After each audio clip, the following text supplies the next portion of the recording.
Hola, hola amiguitos de YouTube. El día de hoy les venimos a hablar sobre un tema súper interesante llamado el polígono de Willis. Para hablar del polígono de Willis necesitamos saber su función, desde dónde se origina, qué venas y arterias irriga y dónde está ubicado. En esta presentación me va a acompañar mi compañero Ricardo Cañón junto con Daniela Cortés y quien les habla Juanita Toquica.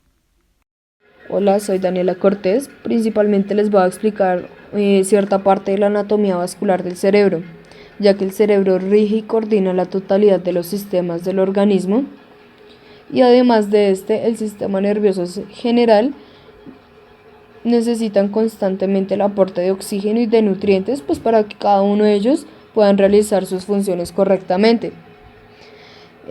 Para realizar o para recibir este tipo de aporte debe ser por medio de una irrigación sanguínea, transportándose a diferentes estructuras a través del sistema cerebrovascular, donde allí se dispone de diferentes arterias que confluyen obviamente en el polígono de Willis. El polígono de Willis tiene una forma heptagonal. Dicha estructura está formada por diferentes arterias, como les estaba mencionando anteriormente, que irrigan al cerebro, que aportan tanto oxígeno como nutrientes.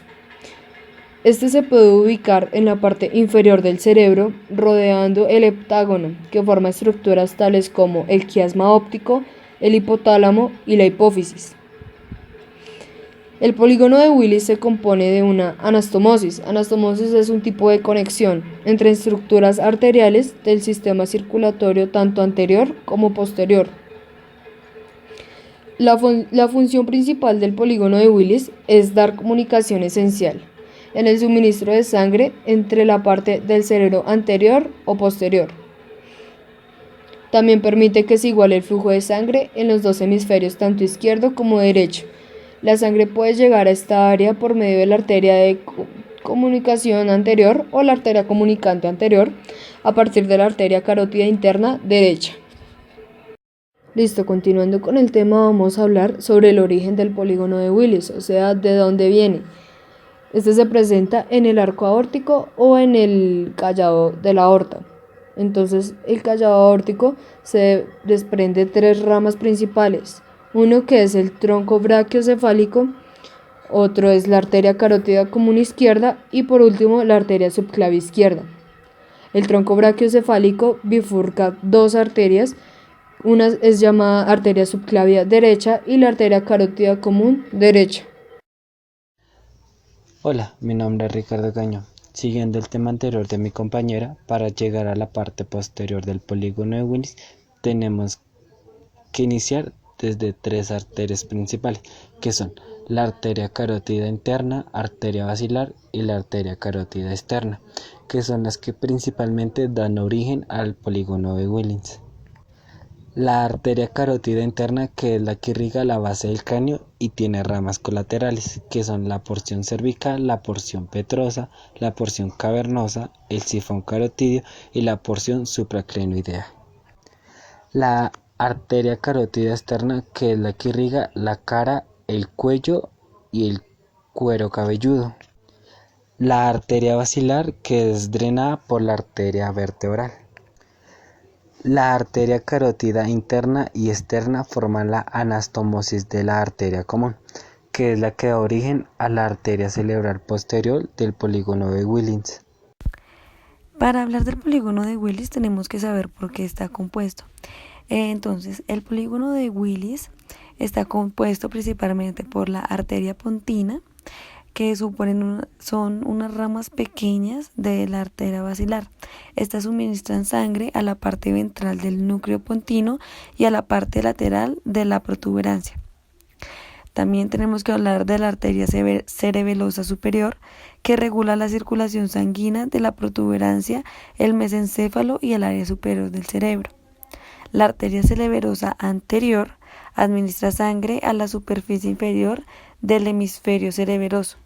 La arteria cerebral posterior irriga los pedúnculos cerebrales y el tracto óptico, así como la parte inferomedial de los lóbulos occipitales y temporales. De esta misma manera, la arteria cerebrosa inferoposterior es la rama mayor de la arteria ventral. Permite el flujo sanguíneo en el plexo coloideo del cuarto ventrículo. A continuación, también tenemos que las arterias estriadas suministran sangre a la cápsula interna del tálamo y los ganglios basales. La arteria coroidea anterior proporciona el flujo sanguíneo a los plexos coroideos mediante sus ramas. También irriga el quiasma óptico, los tractos ópticos, la cápsula interna y el núcleo geniculado lateral. La arteria comunicante anterior, que es una de las más importantes, consiste en una arteria muy corta que conecta las arterias cerebrales anteriores, derecha e izquierda. De esta misma manera, las arterias comunicantes posteriores, estas unen las arterias carótida interna y la arteria cerebral posterior.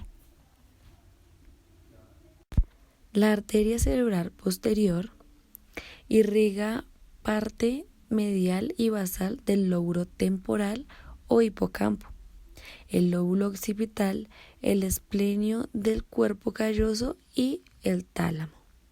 La arteria cerebral anterior irriga la parte media superior de los lóbulos frontales y parietales.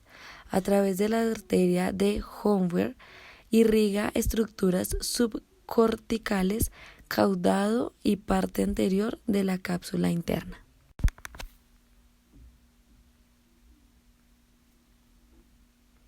La arteria coroidea anterior suministra el plexo coroideo, el quiasma óptico, el tracto óptico, el cuerpo geniculado lateral y la cápsula interna.